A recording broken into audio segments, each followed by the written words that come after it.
Ilang negosyante at ekonomista, panahon na raw para sa CHA o Charter Change para mapalago ang ekonomiya.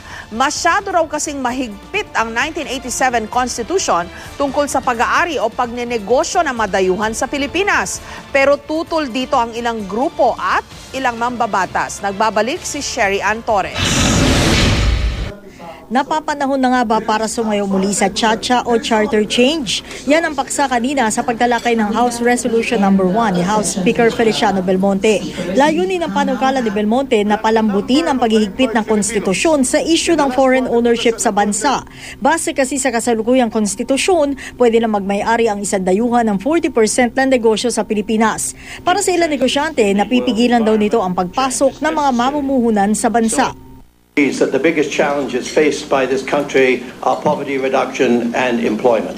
To reduce poverty and to encourage employment, you need investment. You need a lot of investment. At kahit pa nga mahigpit ang konstitusyon, naaabuso pa rin daw ng mga sindikato ang pagdedegosyo sa bansa.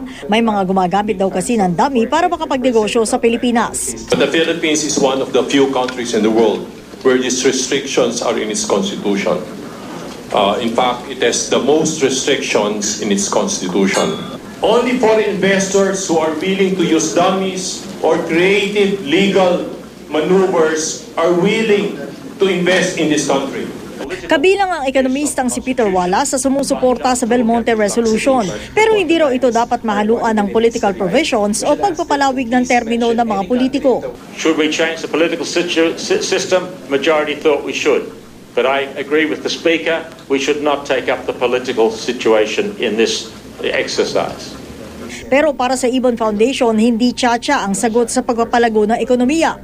It's a bit more complicated than that, and foreign investment has both positive and negative aspects. Maliban sa mga negosyante, law professors at leader simbahan, kukonsultahin din daw ng komite ang mga dating maestrado naman ng Korte Suprema tungkol sa Belmonte Resolution. Sherry Ann Torres, GMA News.